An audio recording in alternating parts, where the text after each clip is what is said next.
Hello everyone, welcome back to Kyra classes.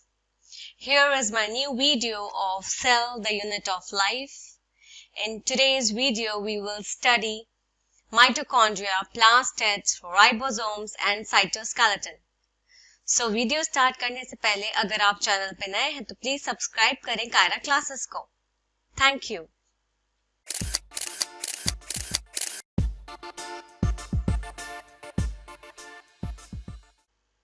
तो start करते हैं फर्स्ट टॉपिक माइटोकॉन्ड्रिया से.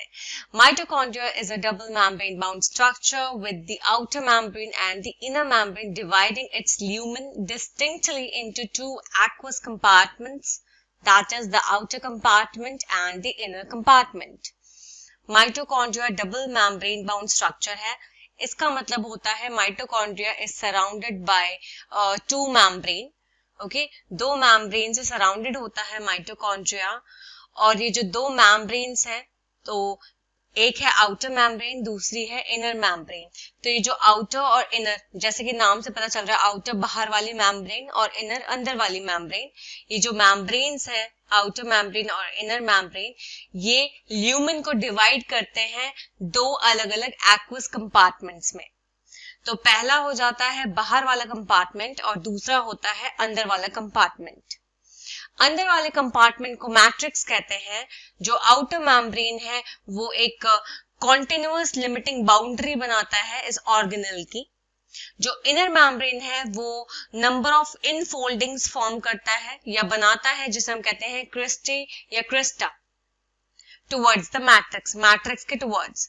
तो जो आउटर मैम्ब्रेन है वो एक लिमिटिंग बाउंड्री बना रहा है जो कि कॉन्टिन्यूअसली चलती जा रही है ऑर्गेनेल के साथ.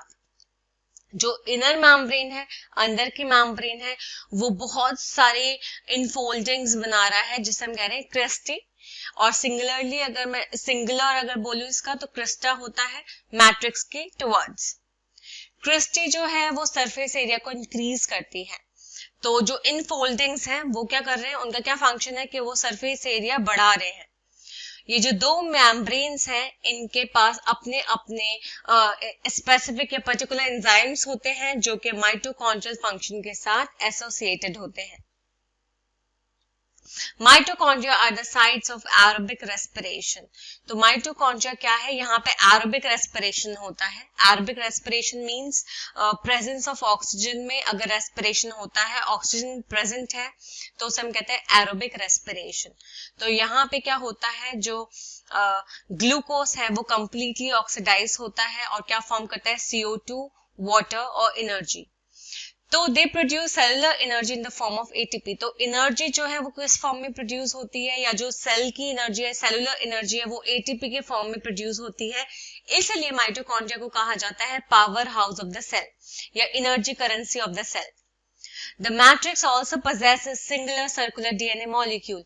ये जो मैट्रिक्स है इसके पास अपना सिंगल सर्कुलर DNA मॉलिक्यूल होता है. कुछ RNA मॉलिक्यूल्स होते हैं, राइबोसोम्स होते हैं 70S, और कंपोनेंट्स होते हैं जो कि किसमें इन्वॉल्व है, प्रोटीन को सिंथेसाइज करने में या प्रोटीन को फॉर्म करने में इन्वॉल्व है. माइटोकॉन्ड्रिया फिजन की मदद से डिवाइड करता है.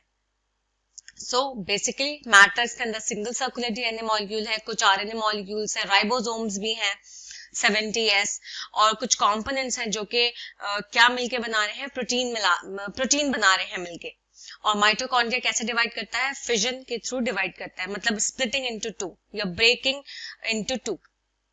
यहाँ पे आप डायग्राम देख सकते हो माइटोकॉन्ड्रिया के स्ट्रक्चर की. इसका लॉन्गिट्यूडनल सेक्शन दिखा रखा है. This is the outer membrane जो कि एक लिमिटिंग बाउंड्री बना रही है इस ऑर्गेनेल की. इनर मैम्ब्रेन आप देख सकते हो यहाँ पे. ओके इनर मैम्ब्रेन इनफोल्डिंग्स जो है ये देख सकते हो आप, इसे कहते हैं क्रिस्टा, क्रिस्टी. ओके ये मैट्रिक्स है. ओके ये इंटर मैम्ब्रेन स्पेस यहाँ पे दिखा रखी है. ओके दो मैम्ब्रेन के बीच के स्पेस को इंटर मैम्ब्रेन स्पेस कहते हैं.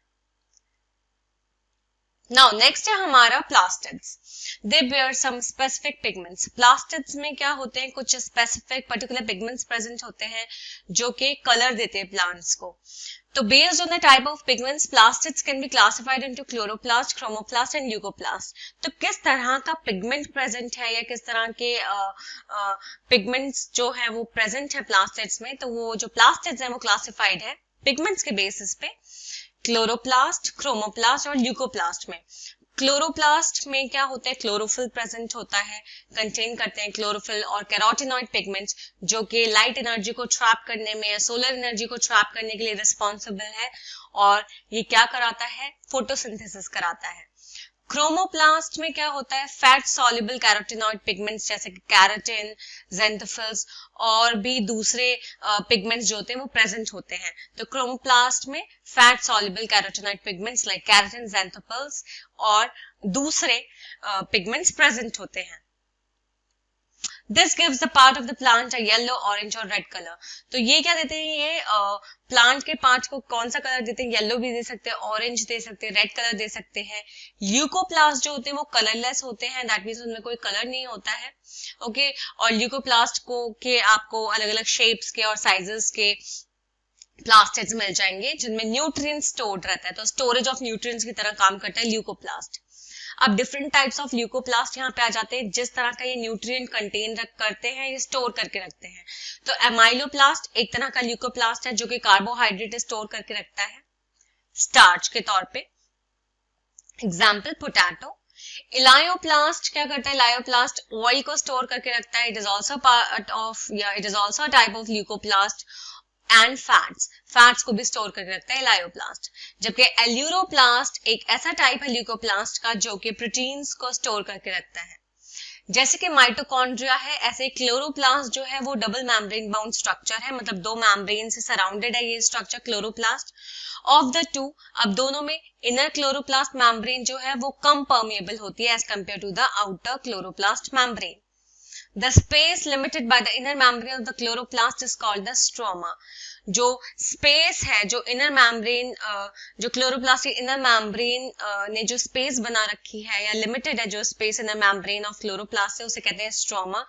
उसमें क्या होते हैं, फ्लैटेंड मेम्ब्रेनस सैक जो है वो ऑर्गेनाइज होते हैं, बहुत सारा नंबर, मतलब I can say number of organized flattened membranous sac are present in stroma, जिन्हें हम कहते हैं thylakoids. ओके तो ये बेसिकली कहाँ प्रेजेंट होते हैं, ये स्ट्रोमा में प्रेजेंट होते हैं। थाइलाकॉइड्स जो है वो स्टैक लाइक, या जैसे कॉइल का आप एक दो मतलब कई सारे कॉइन्स को एक साथ एक दूसरे के ऊपर रख दो तो पाइल अप कर देते हो आप उनको, ओके। तो इस तरह से स्टैक बन जाता है या पाइल बन जाता है कॉइन्स का। तो ऐसे थाइलाकॉइड्स जो वो stack like the piles of coins की तरह अरेंज्ड होते हैं, जिन्हें कहते हैं हम ग्रेना, और सिंगुलर इसका नाम है ग्रेनम, या फिर इंटीग्रेनल थाइलाकॉइड्स भी इनका नाम आप बोल सकते हो, इन्हें बोल सकते हो। एडिशनली अगर मैं बात करूं तो फ्लैट मेम्ब्रेनस ट्यूब्यूल्स जिन्हें हम कहते हैं स्ट्रोमा लैमेला, वो क्या करते हैं, वो थाइलाकॉइड्स, वो जो अलग अलग ग्रेना है उनके थाइलाकॉइड्स को आपस में कनेक्ट करके रखता है, कौन करके रखता है, स्ट्रोमा लैमेला। जो मेम्ब्रेन है थाइलाकॉइड्स की वो एक स्पेस को इनक्लोज करके रखती है जिसे कहते हैं ल्यूमेन। जो स्ट्रोमा है क्लोरोप्लास्ट का, उसमें एंजाइम्स होते हैं जो कि किसमें हेल्प करते हैं, कार्बोहाइड्रेट्स और प्रोटीन्स के फॉर्मेशन में हेल्प करते हैं। इसमें एक छोटा double stranded circular DNA molecules और राइबोसोम्स भी प्रेजेंट होते हैं। Chlorophyll pigments are present in the thylakoids. तो अगर मैं क्लोरोप्लास्ट की बात करूं तो उसमें छोटे double stranded circular DNA molecules present होते हैं, राइबोसोम्स भी प्रेजेंट होते हैं। क्लोरोफिल पिगमेंट्स जो होते हैं वो थाइलाकॉइड्स में प्रेजेंट होते हैं। राइबोसोम्स जो होते हैं क्लोरोप्लास्ट के वो छोटे होते हैं 70s, देन दी साइटोप्लाज्मिक राइबोसोम्स 80s। तो साइटोप्लाज्म में जो राइबोसोम्स है, साइटोप्लाज्मिक राइबोसोम्स जो है उसमें 80s मतलब ये लार्जर है as compare to the ribosomes of the chloroplast जिसमें 70s राइबोसोम्स प्रेजेंट होते हैं। Now you can see the sectional view of chloroplast, okay? आप यहाँ पे देख सकते हो ये सबसे बाहर वाली मेम्ब्रेन है, आउटर मेम्ब्रेन, इनर मेम्ब्रेन ये है, ओके। ग्रैनम देख सकते हो आप यहाँ पे किस तरह से कॉइन की तरह ये सैक लाइक स्ट्रक्चर्स अरेंज्ड है, स्टैक बना रखा है इन्होंने एक, ओके। थाइलाकॉइड यहाँ पे आप देख सकते हो, ओके। स्ट्रोमा लैमेला जो अलग अलग ग्रैना को क्या करता है, कनेक्ट करके रखता है, या थाइलाकॉइड्स को एक मतलब आई कैन से कि हाँ अलग अलग ग्रैना को जब एक साथ कनेक्ट करके रखता है तो इसे हम कहते हैं स्ट्रोमा लैमेला। और लास्ट में आप यहाँ पे देख सकते हो ये है स्ट्रोमा, ओके। Now next है हमारा ribosomes. Ribosomes are the granular structures first observed under the electron microscope as dense particles by George Pallet. तो सबसे पहले ribosomes जॉर्ज पैलेट ने देखा था 1953 में. उन्होंने ये जो राइबोसोम स्ट्रक्चर्स है वो ग्रैनुलर शेप के ग्रेन्स जो होते हैं उस टाइप के दिखे. ओके और इन्होंने ये कहाँ देखा था? इलेक्ट्रॉन माइक्रोस्कोप के अंदर देखा था, ऑब्जर्व किया था. डेंस पार्टिकल्स के तौर पे इन्हें नजर आया था. They are composed of ribonucleic acid and proteins and are not surrounded by any membrane. Ribosomes किसका मिलके बना होता है? राइबोन्यूक्लिक एसिड आरएनए और प्रोटीन से मिलके बना होता है और इसमें कोई मेम्ब्रेन नहीं होती है, मतलब it is not surrounded by any membrane या it is not bounded by any membrane. The eukaryotic ribosomes are 80S while the prokaryotic ribosomes are 70S.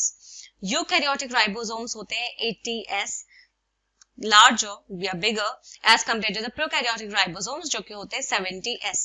यहाँ पे S का मतलब होता है sedimentation coefficient. Both 70S and 80S ribosomes are composed of two subunits. 70S और 80S ribosomes जो हैं वो दो सबयूनिट से मिलके बने होते हैं. तो 70S है 50S एंड 30S और जो 80S राइबोसोम्स है वो है 60S एंड 40S. तो 70S राइबोसोम जो प्रोकैरियोट्स का है वो बनता है 50S एंड 30S से. आपको लग रहा होगा 50S और 30S तो 80S होता है, लेकिन जब सेडिमेंटेशन होता है तो उसमें 10S वो लूज कर देते हैं. ओके जब दोनों एक छोटी सब यूनिट और एक बड़ी सब यूनिट, जैसे मैंने आपको बताया था 70S के दो सब यूनिट्स कौन कौन से? 50S और 30S. तो 30S स्मॉलर सब यूनिट हो गया और 50S क्या हो गया? आपका लार्जर सब यूनिट. तो जब ये छोटा सब यूनिट और बड़ा सब यूनिट आपस में मिलते हैं, एक स्ट्रक्चर बनाते हैं, तब क्या होता है? 10S क्या हो जाता है? लूज हो जाता है. इसलिए क्या हो जाता है? टोटल 70S बचता है. ऐसे ही 80S राइबोसोम जो यूकैरियोट्स में है वो 60S और 40S से मिलके बना होता है.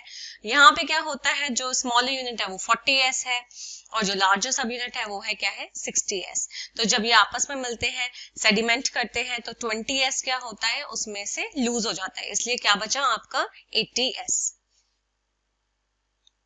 Now next है हमारा cytoskeleton, an elaborate network of filamentous proteinaceous structures. तो cytoskeleton क्या होता है? एक तरह से नेटवर्क है, filamentous नेटवर्क है किसका? प्रोटीन से बने हुए स्ट्रक्चर्स का जो कि साइटोप्लाज्म में प्रेजेंट होते हैं, जिन्हें हम कहते हैं साइटोस्केलेटन.